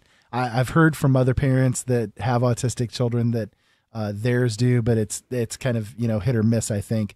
But with Seth, he makes up words, and those words, you got to try to understand what those words are. He's like meaning, you know, he could be talking about a saxophone or something and call it something completely different. And you don't know it unless you know him and know his speech patterns of things, you know? There's other things where he uses words that we use every day, but he doesn't actually understand what they actually mean. He thinks that there's a different meaning attached to it.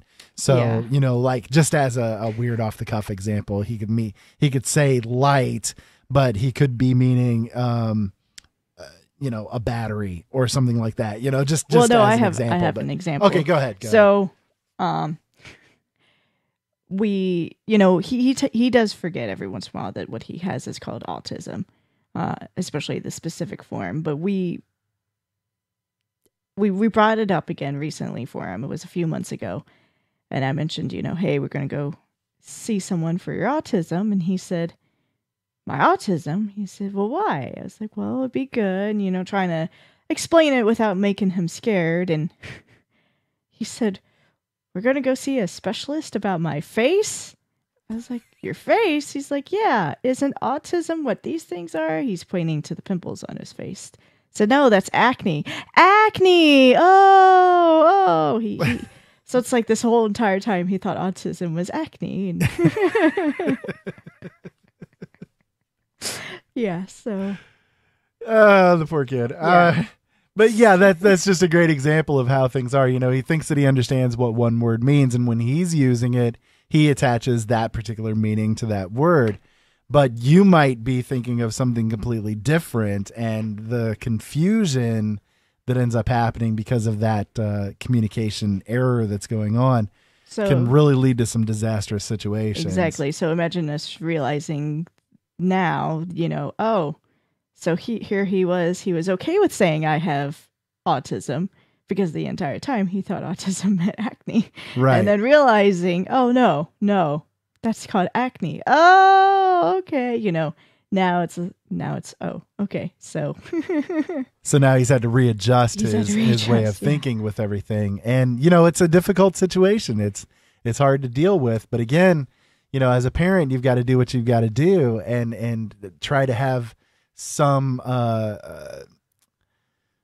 idea of what is going on with your child as far as this stuff goes. You know, you've again with Seth, for instance, we have to be vigilant and make sure that we are reinforcing the information. So if we were to, for example, go a couple of months without mentioning autism, he might slip back into thinking that it's acne, you know?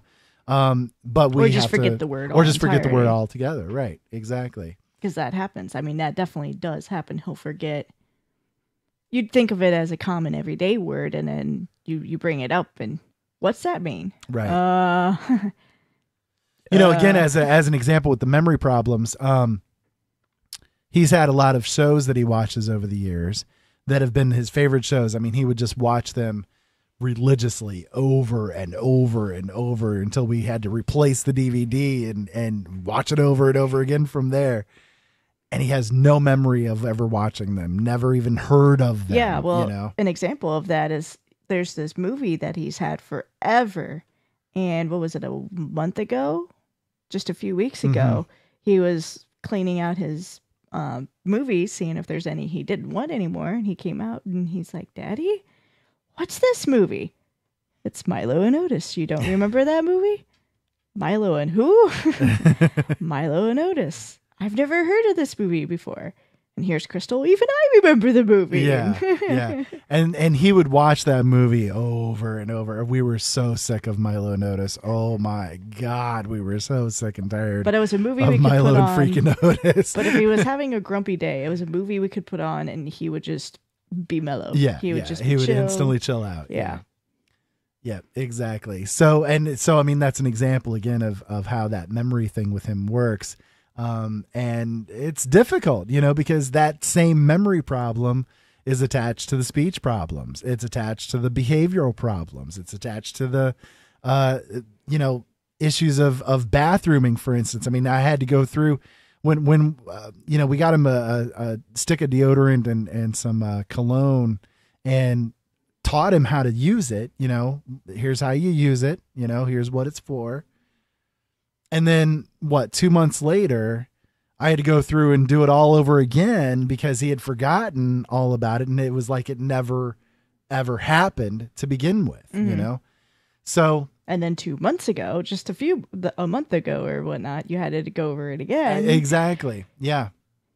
So it's difficult, you know, as a parent to have to go through this stuff again. You know, I mean, he's 16 years old, you know, my God, why do I have to keep going through this stuff? Right. But you know, if I don't, he's not going to know, he's not going to remember. So we have to do what we do. Right. Exactly. You gotta make sacrifices for the sake of your kids, especially if they have, you know, these particular issues going on. You know, you've got to deal with the cards that were dealt and, you know, pick up the pieces as best as you can. So, what else did you have as far as the speech stuff goes? Well, I was going through like different ways to speak. So I said sign language and writing. One that we did use for him is, well, we kind of use this one, cue cards. Yeah. You know, actual cards that have like the word and an image, which can also be coincided with picture boards, which we did actually do this sort of thing. Right. We had actually on that openeye'snetwork.com/Seth, I think there's a picture. One of the pictures of him have the board in the background. I believe so, yeah. But basically it was just the speech therapist or special ed teacher at the time helped us get it figured out. Basically it was just a binder that we had sitting on the ledge in the a counter basically into the living room, and it had strips of Velcro on it, and then we had all these cue cards, pictures, you know, that would have a word and like a simple object or a very simple action, and they would have Velcro on the back of them. So then we could put the Velcro, and there was two of the binders. So one was ones that aren't being used, you know, where they were all kept, and then the other one was, this is the board that we're doing now. So if he needed to say, get ready for bed, we could put the one showing bedtime, you know, like brush teeth. Yeah. The brush teeth icon and bath, whatever, yeah. Bed, you know, we could put these little icons up there and he'd see it and go, okay, I need to get it going and I need to start getting this sort of thing done. And then he could interact too, because, you know, there were different ones like, you know, hungry, you know, dirty smell, smell or a touch, or cold, hot, you know, so on and so forth. So he could put it on there and help to say, you know, hey, I'm hot. I'm getting a little hungry here. My stomach doesn't feel good, you know, so on and so forth. So that was one we used. Didn't use it too terribly long, but we did use it. By that point in time, his sister was starting to be able to, he was starting to mimic from his sister. So he did use it, but the fact that his sister was at that age to really start talking, and he was noticing, hey, he's talking to Sissy very well, but he, you know, he was getting the idea of maybe I should do what Crystal's doing and kind of learn to mimic after her and say what she's saying and so on and so forth. So another way is you could use apps, you know, on your phone or on a tablet. Yeah. You could use apps. Now, we never actually did this with Seth. These were kind of coming out after the fact. If they were available when we were going through it, we would have made use of them for sure. I don't think we even had a tablet during that time period. We got a tablet, the first tablet, when he was basically starting to really be able to speak. I mean, it wasn't 100%, but it was enough that the apps were not so much needed, you know. We could get by, yeah. We could get by, and if not, we could ask Crystal what he said. That was pretty much how it was. So, but there are apps around now that you could use. I don't know how many of them are free, but there are ones you have to pay for. But if this is something that would help your child, you gotta do what you gotta do. Yeah. You know, spending $2 or $3 for the app or whatever to be able to communicate with your child, it's worthwhile. It's worth it, yes. So that's just a few examples of different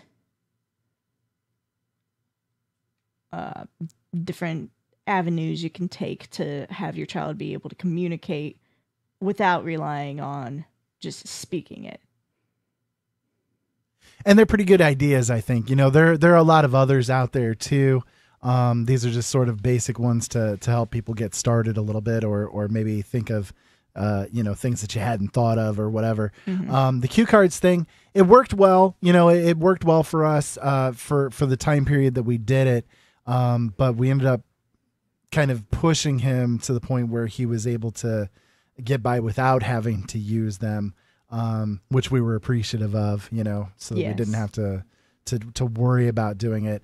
But we used them for a few years. I mean, it was a good few years that we had to do that kind of stuff. So. And then we finally put it away. And yeah, we finally figured, okay, well, we don't need this anymore.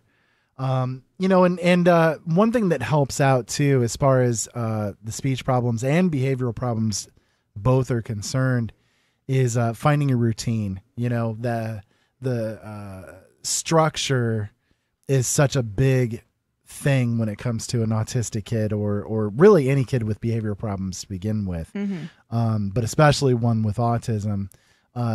they really do have to have that highly structured sort of environment where things are as much as possible unchanging, because again, with the changes come that whole fugue state of too much input is coming in, and now I have to deal with these new things. And I was already at the low burn kind of thing of these other stuff that's going on, and I'm used to it now, and I can get by, and all that. But you toss in the whole new stuff going on, and all of a sudden you've got a whole new set of problems that come with it. So as far as that kind of stuff goes, let's get into the behavioral stuff. I was going to say this one actually kind of ties between the two. Okay. So like a behavioral situation that we had to do, a behavioral sacrifice we had to do, is there was a certain show when he was younger, about 6, still attempting to talk, couldn't talk very well. There was this show that was on TV. This was back when we had...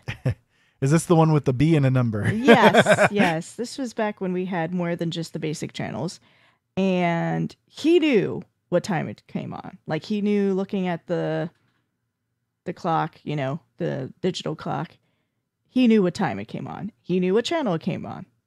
And no matter how hard we tried to tell him it wasn't on, he would throw a temper tantrum to the worst. And he would do what he could to change the channel so that he could watch the specific show. And heaven forbid, if the show really wasn't on, worst temper tantrum ever.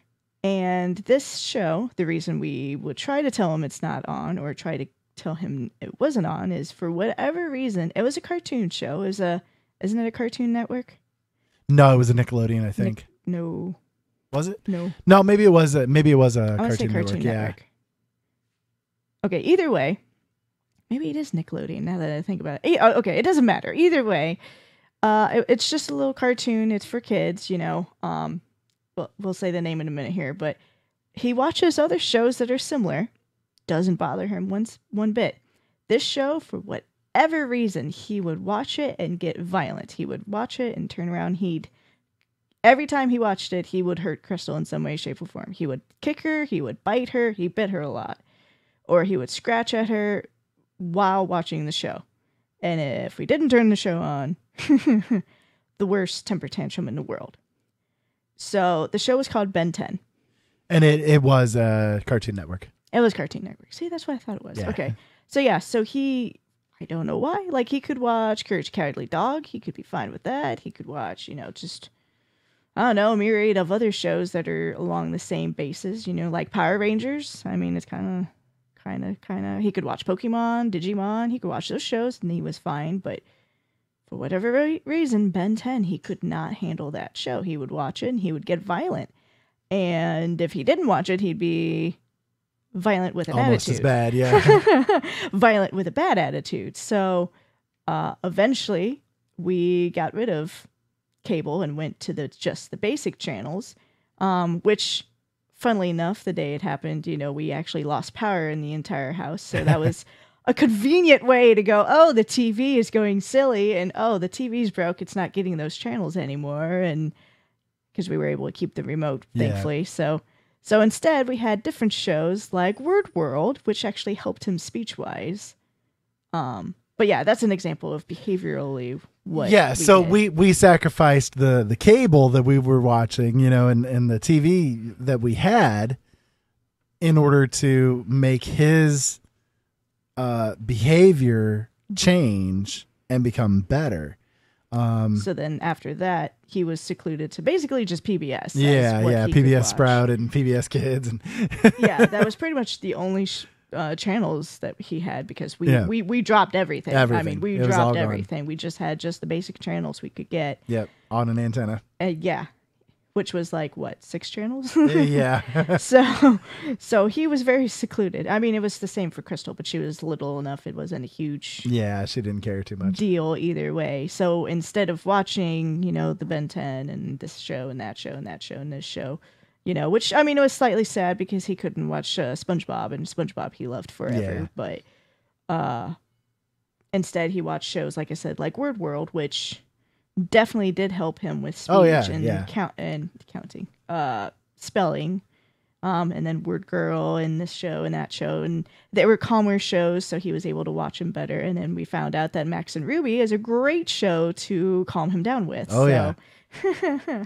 Again, another behavioral show. We learned quickly that if he has a meltdown, if we can't put Milo and Otis on, if we could get him sucked into Max and Ruby, he was good. Because he connected with Max, because Max is just like him, doesn't say anything, maybe says just one word, and then at the end it makes sense. So he was able to have a connection with Max, which also kind of helped him want to stay that way and not really change, but at the same time it helped him to calm down and not be so stressed out and so on and so forth. So yep. And again, you got to do what you got to do for your kids. You know, whatever it takes to make them better kids, that's what you need to do. You know, as a parent, that's what you're responsible for.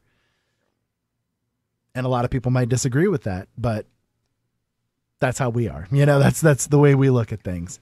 With the behavior stuff, again, with the issues of the input, you know, one thing that we had to come to an understanding with, and we don't really feel bad about it now, but we used to. The thought of treating your kids differently from each other is hard, you know, because you don't want to treat your kids differently. You don't want to treat your kid like, you know, this kid is special, this kid is, you know, normal and all that kind of stuff. You don't really want to have to do that, right? But one of the things that we had to come to terms with was there are things that we have to let Seth get away with that we would not let Crystal get away with. And vice versa. There were things that Crystal could do that Seth couldn't do. And sometimes, you know, in the mind of the parent, that's really hard to deal with, right? Yeah, because behaviorally, you're letting Seth, you know, in our case, you know, we were letting Seth get away with horrendous temper tantrums. And with Crystal, it was not tolerated to even get close to that. Right. So having now, you know, Crystal understands, you know, she sees how her brother is. She knows what goes on with him and she understands. But back then, that was very confusing for her, you know. So here's her brother going through a fit. And if she was to have a fit of the same nature, what the crap, Mom and Dad? What are you doing here? You know, why are you getting on me? But you don't say word one or boo to him, right? You know, and so, you know, that was very offensive to her. And maybe she's a little snarky these days because of it. I don't know. As she stands behind me, if you're those that are watching on the YouTube channel. Anyways, but you know, it's true. You do have to treat your kids differently when it comes to this kind of a situation. They have different needs, and so they are going to have different, you know, results coming because of it. So while you might feel a little bad as a parent to do that kind of thing, there are certain things that you just have to do, you know? So with Seth, the behavioral problems, he got away with a lot more than what Crystal would, you know?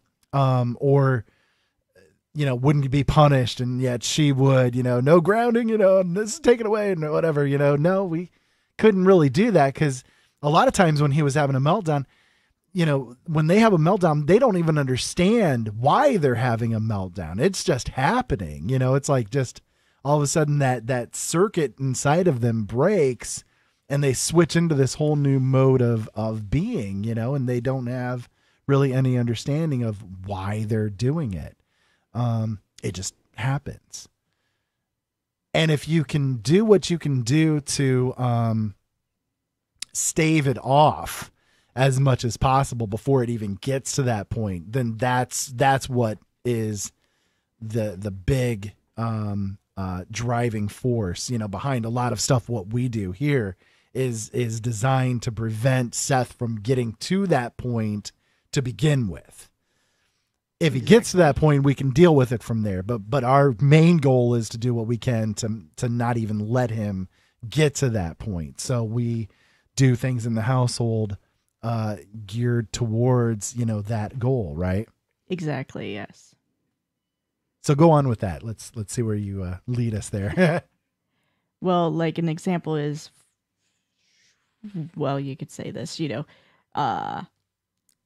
has his own room, and he usually just sticks in his room the entire time.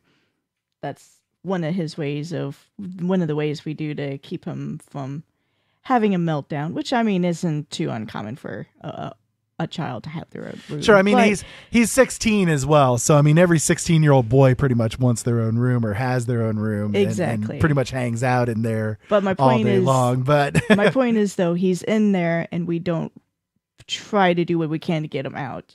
Whereas in Crystal's case, we'd be more of a, hey, Crystal, you're hanging out in your room a little long. Do you want to go come somewhere? out and socialize a little bit here. Stop being the little social butterfly.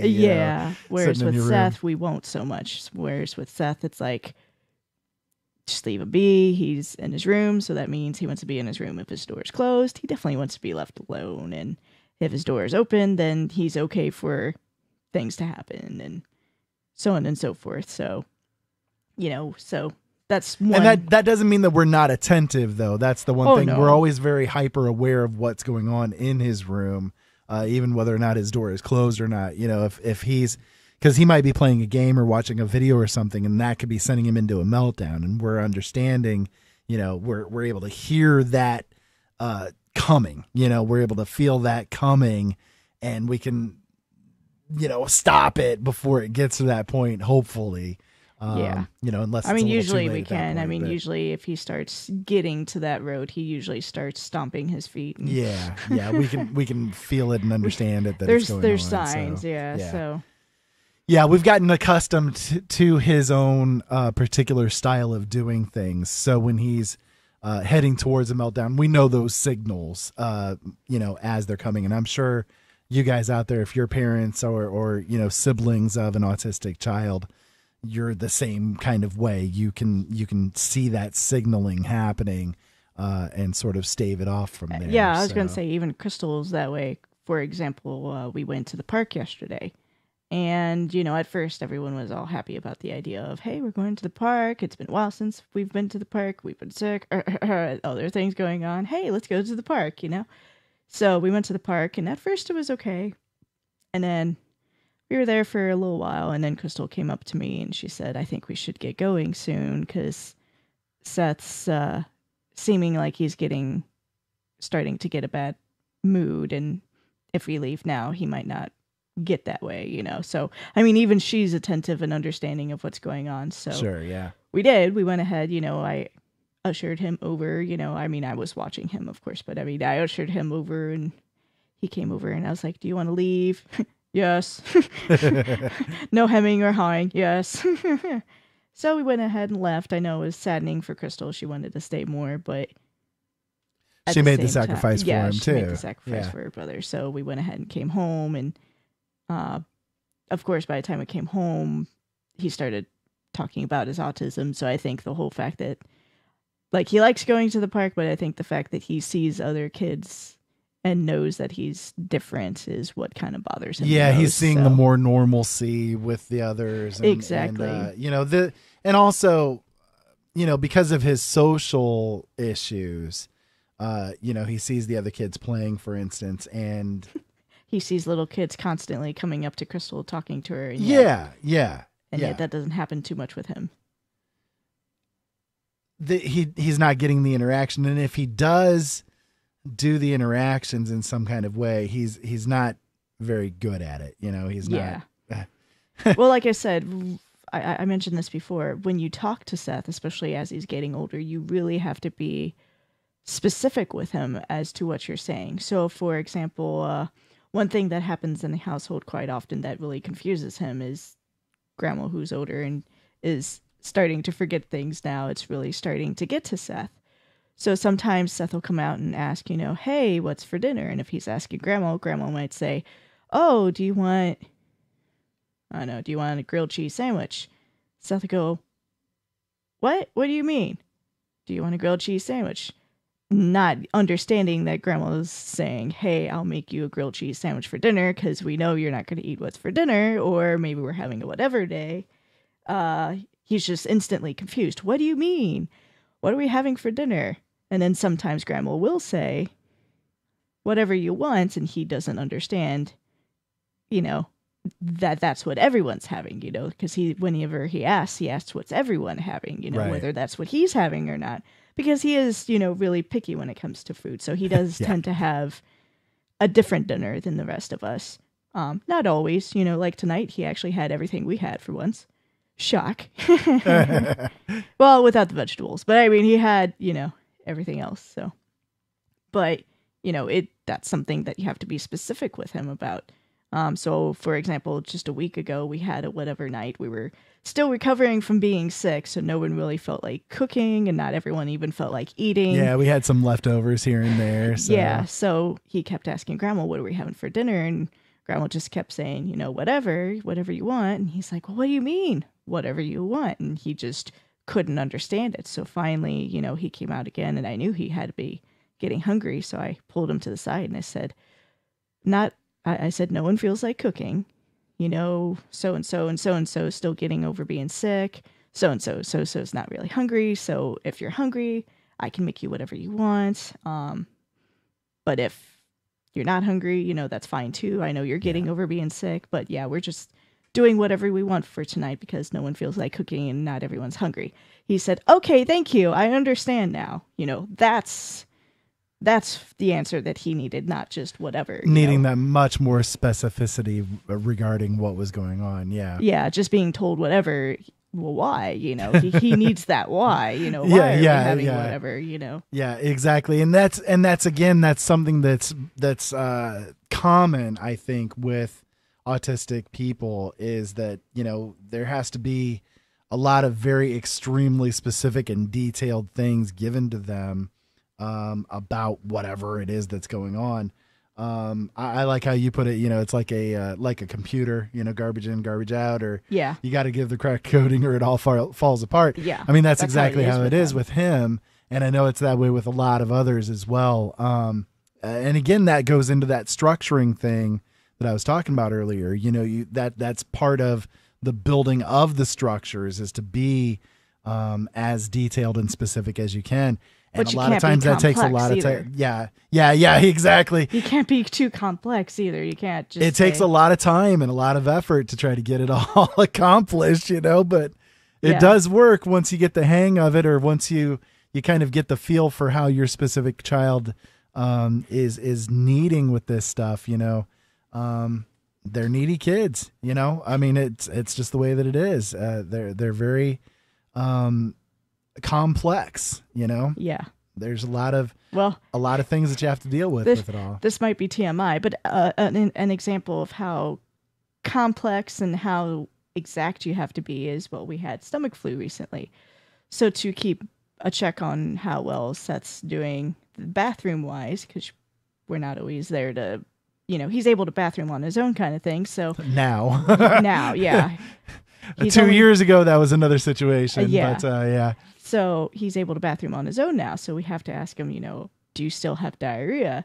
He doesn't, even though we've said the word a dozen billion times, he still doesn't understand what diarrhea means. Yeah. Instead, we have to say, do you have liquid poops? And we have to ask him how it is. Because even then, sometimes he's like, well, I'm not sure. Okay, you have to describe us, So we have to literally ask him to describe us how does it look? How did it feel? How his bowel movement went, which is I mean, you can't be too crass with this. You got to be just able to. You got to deal with it. You got to deal with it, and it can be quite funny at times. It can be quite funny. Well, and that's actually one of the things I was going to say as far as we're coming up to the end here, and one of the things that because we like to try to give people help.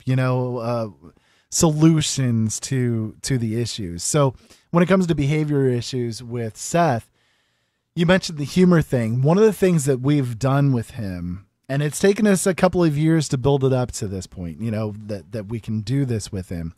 But when things go wrong, or when things are happening that are sort of out of our control, and we haven't been able to warn him about, or whatever the case may be, we've gotten him, I guess you could say, trained, because there is a training that's involved with this. We've gotten him trained to laugh about whatever situation is going on. So as an example, not long ago, we lost power in the house. And when that happened, normally that's a disaster, and oh my God, we're all going to die, doom and gloom, oh no. Well, are you talking about when half the house was out of power? Yeah. So, but what we've done with Seth is we've trained him so that he looks at it as being a funny kind of situation. So it's like, oh, look at this. Look at how humorous this is. Here we are. Half the house isn't working. Half the house is on strike or whatever, and he just laughs about it. Instead of freaking out and melting down, he has a laugh about it. So maybe that's something that you guys can do to help as far as behavioral issues are concerned with your own children. And this works. I mean, whether it's a child with autism, a child with other learning disabilities, or, a normal child. The younger they are, the better it is to start, The finding the humor in it or making it into a funny situation instead of a disaster kind of situation helps to stave off a meltdown from coming, because you've changed the aura, the feel of the situation. You're not making it into, oh my God, what is going on? Panic, because they're sensing what you are putting out. Let's just put it to you bluntly. They're sensing whatever you're going through. So if you're nervous and scared and upset about something, they're nervous and scared and upset about it, and they don't have the understanding to know that everything's going to be okay. They're just right there in that one singular moment. I can put another example of Sure. what you're saying. Great. So again, with the whole Ben 10 situation I was talking about earlier, funnily enough, the day that they cut our cable, so we went back to basic channels, we also had a power outage in the area. And so it was just the greatest timing in the world. So we lost not only, the basic channels, but the channels, but the whole house was without power. And because we had worked on him looking at things as funny, at that point in time, he just laughed his butt off because it happened during the day. And it wasn't raining or anything. I don't remember what the issue was. I think it was like someone ran into a pool or something. Yeah.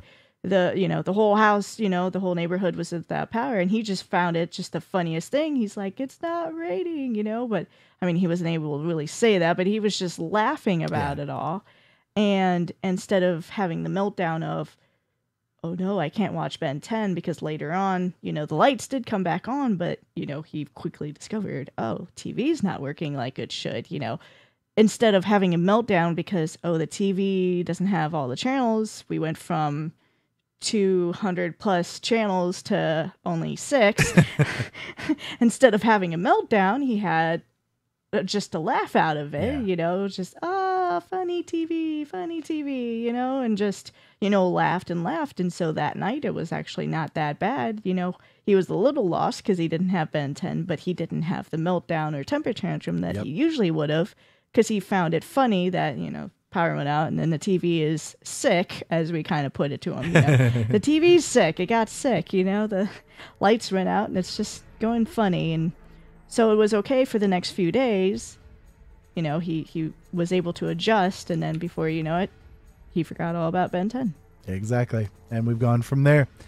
Delene, we're out of time. Any final comments that you want to give? We'll talk to you about more autism stuff next month, and listen to us Friday, possibly. Indeed, yes. We will be back again tomorrow night, 7 o'clock p.m. Eastern Standard Time with Brothers in Arms, and we'll be back on Friday, 7 o'clock p.m. Eastern Standard Time with Open Eyes again. And hopefully you guys enjoyed the show tonight. If you guys want to go to the archive of this show, it's going to be at openeyesnetwork.com. You guys can also find it over on YouTube, youtube.com/C/Open Eyes Network, and facebook.com/Open Eyes Network. All of those places have the archives of the shows, and hopefully you guys will tune on over there and take a listen. We've got all of the shows available for you. Don't forget, my book, Haunted, Finding an Explanation for the Unknown, came out last week. You guys can pick it up right now. If you guys want a signed copy, those are available through my website as well. That's originalworlds.com.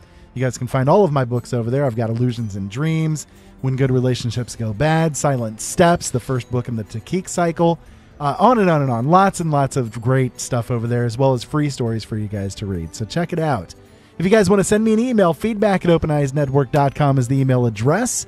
And again, we will be back live tomorrow, 7 o'clock p.m. Eastern Standard Time. Hopefully everybody out there enjoyed. You guys can send me an email about anything that you want. If you guys want to be a guest, make sure you guys send me an email. I'll take you. I'll take you on. Until next time, keep safe out there. Have fun. Thank you so much, as always, for listening. We'll be back again soon.